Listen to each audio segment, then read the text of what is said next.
Hello and welcome back to the video where I finally reveal this secret TBR that I've been mentioning in the past two book haul videos. I'm really excited about this, and I hope you'll be excited. But yeah, let's get to it. So in my latest book haul video, if you watched that, if not, you can. It doesn't matter. I'm about to reveal, but I showed you 5 books that I bought in my recent, book purchase. And basically, these 5 books are actually one book.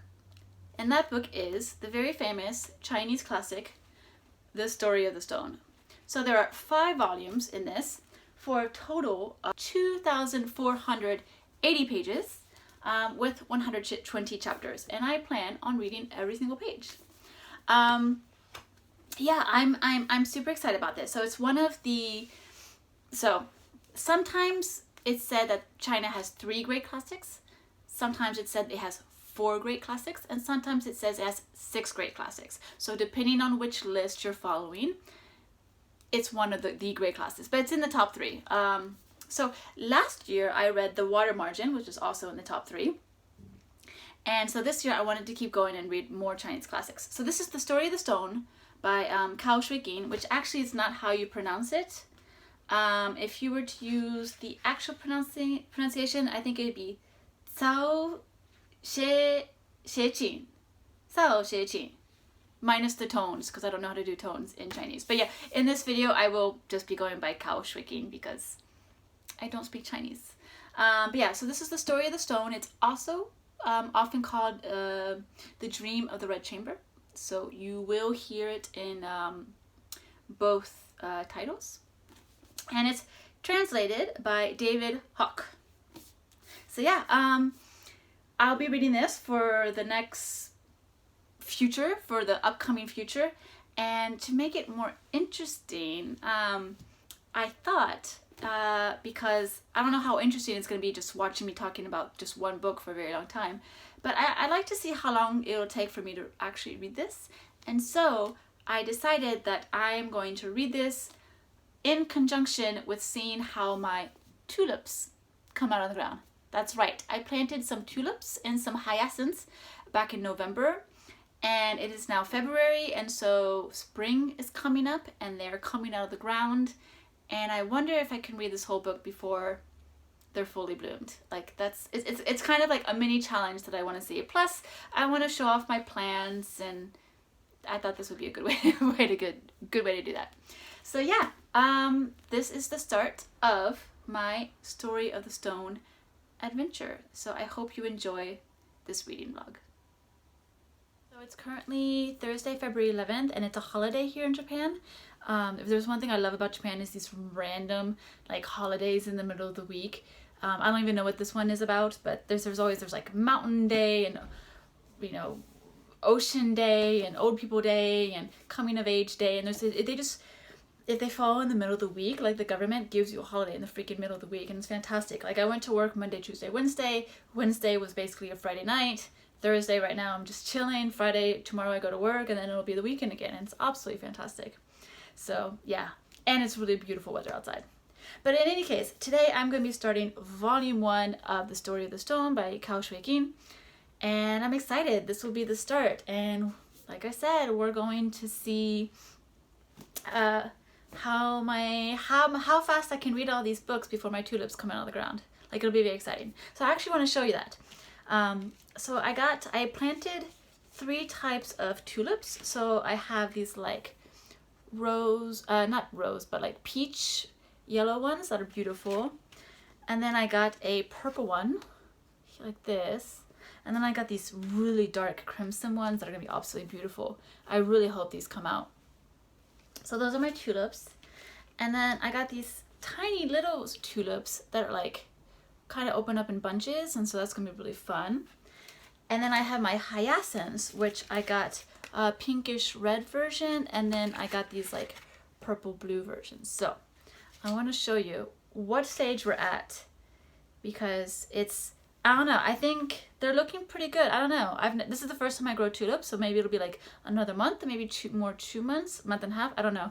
I don't think I can read the whole story of the stone in that much time, but we're gonna see. I'm gonna try. I'm really, really gonna try. But yeah, let me show you where we're at right now. So I'm gonna turn you around. All right, we're on my terrace right now. So these are my hyacinths, and I have 5. 1, 2, 3, 4, 5. These are coming out. You can see a little green here. And this one's a little bit more buried, but it's there. This one's coming out first though, strongest. So those are my 5 hyacinths. And then I got my tulips here. This one I don't think is gonna make it. Nothing's coming out, and I dug a little bit and nothing was coming out either. But yeah, these, I don't know, I think we have like a thumbnail worth of height on a few of these. And because they're like different varieties, they're the 3 different varieties, they will grow, they will sprout at different paces. So I don't know, maybe this one will come out. It seems like this one, and this one might be the same variety, so maybe they'll come in a little later. And then these are those tiny tulips with a hyacinth in the middle, and that's coming out really nice.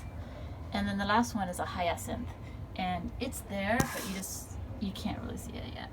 So yeah, this is where we're at.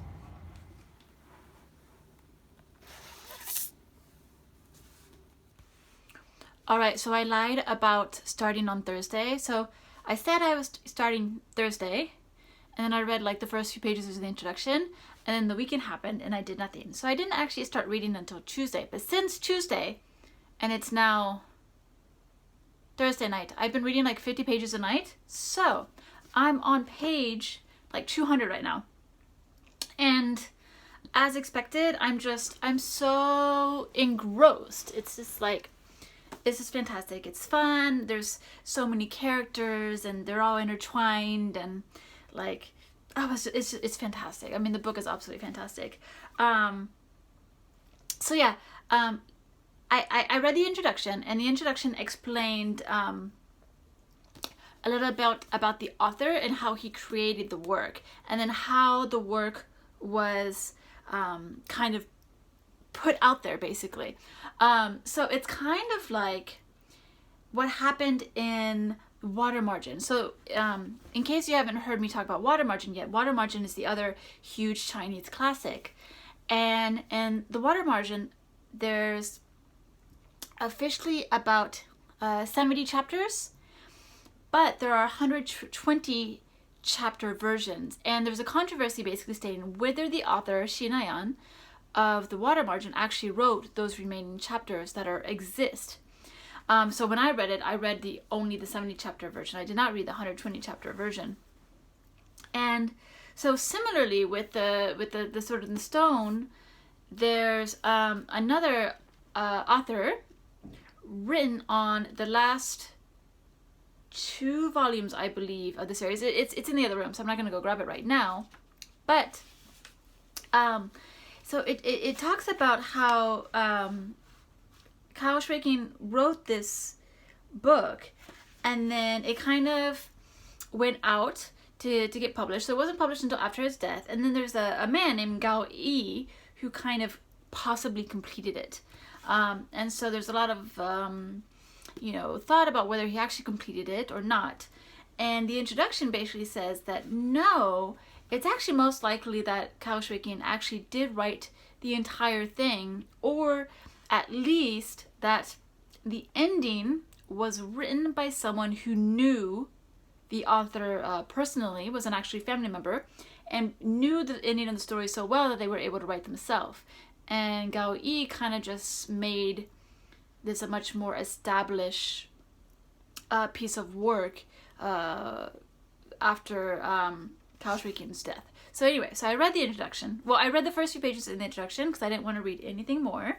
So as I typically do with introductions, I never really read them, especially on classics, because they always give everything away, which is annoying. Although there was a book I think I read last year, and I don't remember what edition was, but on the introduction it said, "Introduction, do not read this. The plot is explicitly stated." So I thought that was really nice. It'd be really nice if publishers can you know, do that. That'd be good. But I mean, basically, I just assume introduction means give the plot away, and I don't read them until the end. But in any case, so I'm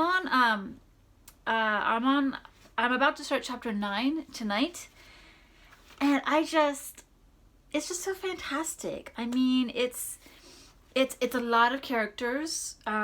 If you struggle with remembering names, you're gonna need a piece of pencil and paper, because there's an index in the back of all the characters. So, and that's just volume 1. So, characters, characters, characters, characters, characters, and more characters.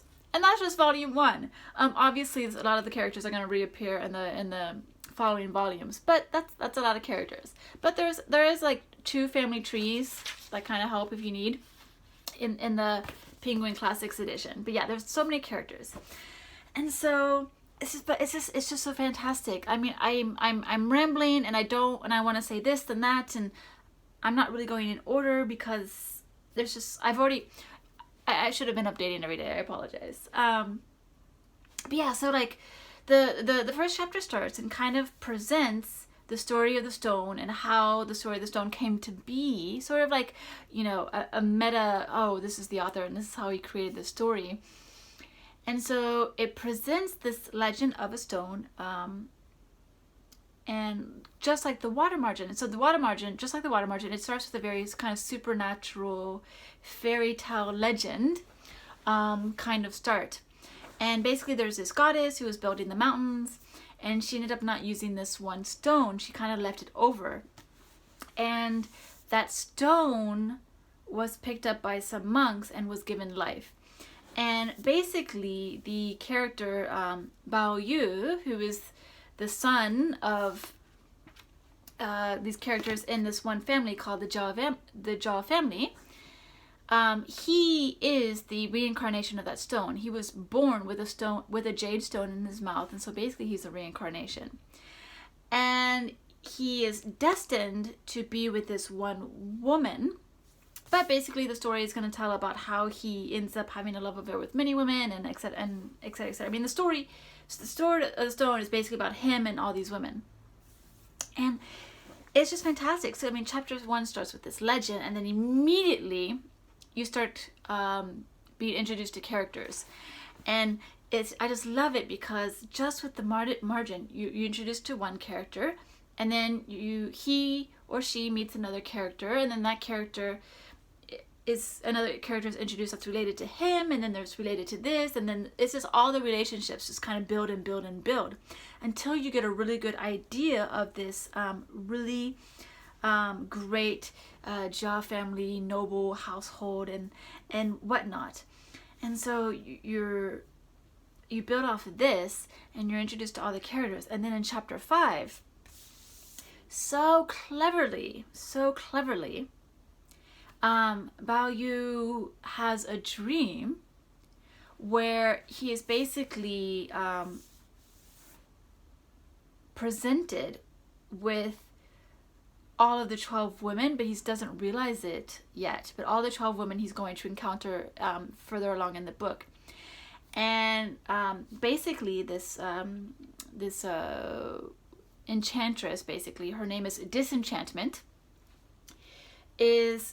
has been told to tell him, sort of give him a new path to sort of avoid what's going to happen to this love story. They're trying to get him to not obsess over women and to more go back into actually follow proper Confucian studies, proper Confucian theology and principles. And so Disenchantment uses a ruse to try to sort of get him to not want to pursue all these women. And she does that by presenting a song. Well, first she actually presents like a roster of all these women that it doesn't have their names, but it presents a roster. And through the meaning of their names, she kind of gives their outcome. and then she presents them via song, and via the verses you also get all the outcome, but you don't really know which character is which yet, because you haven't actually, you have met some but you haven't met others.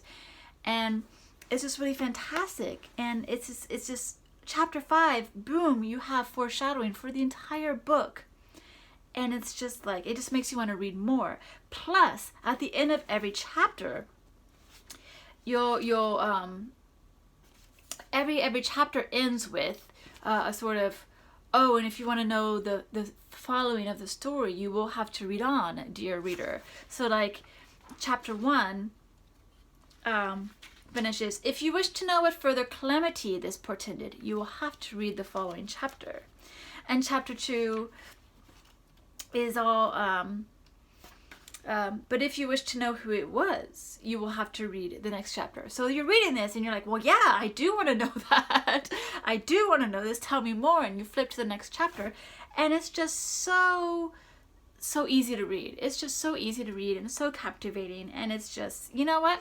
I've been talking for 9 minutes and 30 seconds, and I'm just gonna cut this off now because I want to read more. I want to know what happens in the next chapter, because I left off last night where their entry into the school was the occasion of a tumultuous incident, of which an account will be given in the following chapter. And so I want to know what the tumultuous incident is, so I'll see you later. So good. So good. So good. So guys, I think I need to speed up because I didn't actually, so it's Tuesday, February 23rd. It's also yet another random holiday in Japan. It's the new emperor's birthday. So I have off today, and I need to speed up because I didn't read at all this past weekend because of the whole winter storm in Texas. I've been on the phone with my mom a lot, which is always at night when I usually read, and just been calling a bunch of people, so I haven't been reading. And so I'm still only on page 230.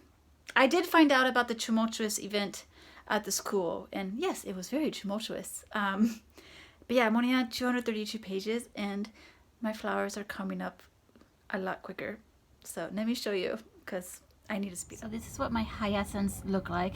So last time you saw these two were actually on the other side. I rotated the pot because I think the sun was heating up just this side, which meant these two were getting a lot of warmth to pop up and the other side wasn't. So I rotated it.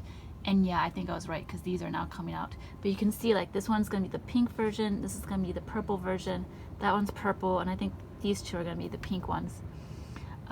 This one, look at this one. This is like huge now. It's really coming up. And the three, look, green.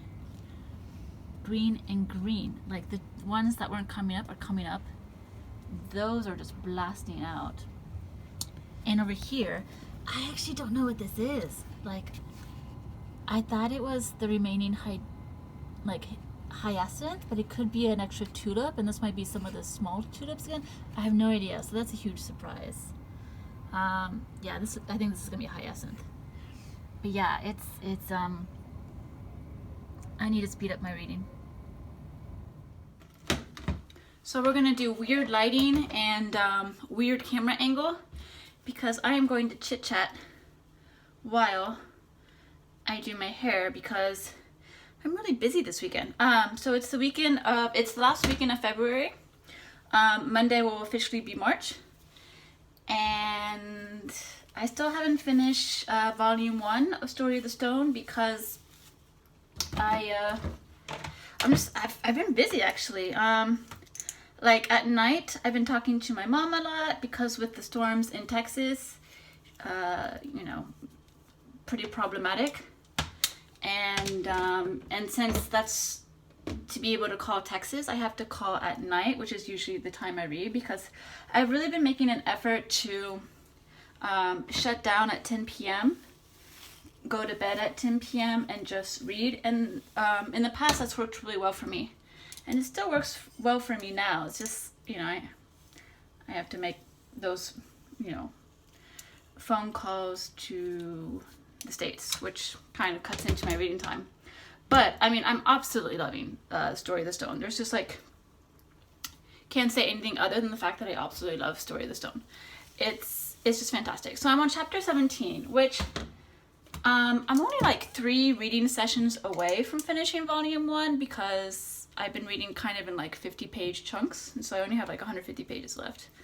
And it's just the most fantastic period drama. It's just absolutely fantastic. It's, you know, the story of this noble household, and you see how they're just little by little, like you see how with their what's the word, managing their finances, how little by little their house is gonna eventually, I don't know if it's gonna go all the way to ruin, but they are gonna definitely lose a lot of their like financial stability. And you know this is like it's like predicted, it's foreshadowed in a lot of the chapters, and that's, I mean, you know, that's the story, so I'm not really spoiling anything. But it's just fantastic, and like all the character interactions, and you know, the secrecies, you know, behind the door, and like the secret affairs, and it's quite a sexual novel, actually. I mean, especially considering, well, it's not really especially considering, I mean, I am looking at this via modern eyes, but like the main character, Bao Yu, is only like 12 years old, and he's already had his first sexual experience. Like, it's pretty funny, like they keep talking about his wet dreams, and the maids keep finding little sticky surprises in the bed sheets, which for some reason seems to turn on some of them, and they're like, well, instead of doing it by yourself, why don't I help you, you know, kind of like the kid's 12. But yeah, it's just super fun. I'm absolutely enjoying it.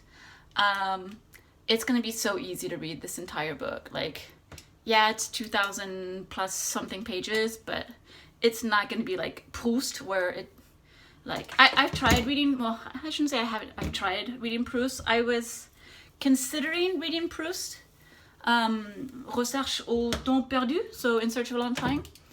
I had considered reading him, and I started reading a few pages, and I was like, ooh, this is really dense, maybe not for now.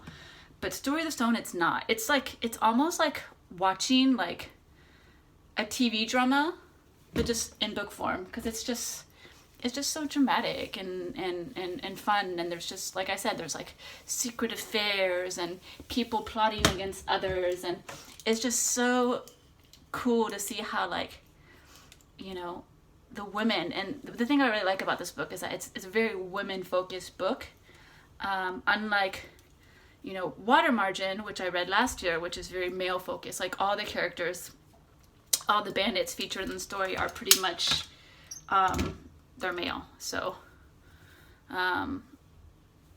it's, what am I trying to say? Yeah, so it gets a, you know, it can get very heavy, male heavy, and especially since like a lot of the female characters in those books exist only to like deceive the men, like trick the men. So like women who are upset that the bandit won't like sleep with them, so she, like, you know, pretends that he raped her, and she goes to like the government and was like, well, he raped me, you know, you should punish him, and these people get like punished for like these false accusations. But instead, this book, Story of the Stone, is really basically about the women. Like, Bao Yu, the 12-year-old boy, is technically the main character, but the book is about the women, and they're just fantastic. They're always like, they're so clever, and they're so, you know, witty, and, you know, they're very good at noticing the details.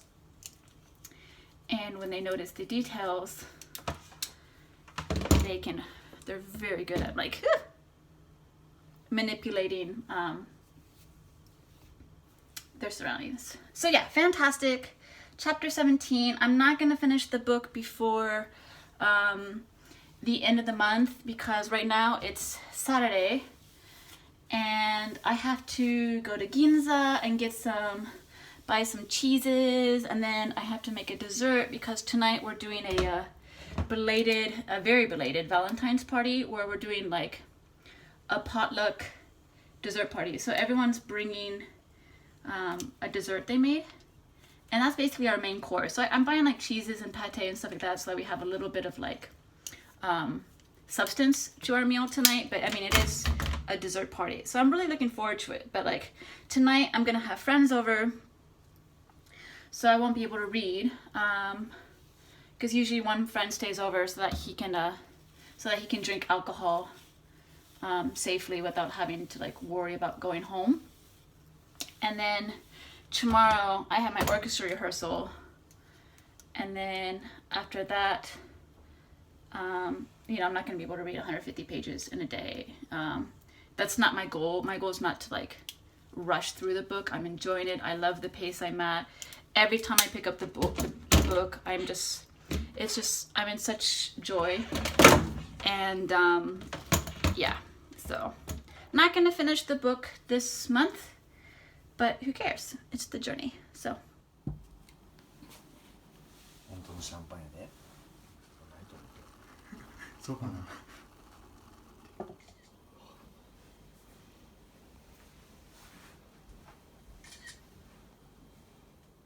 Alright guys, so I have finished volume 1 of the Story of the Stone.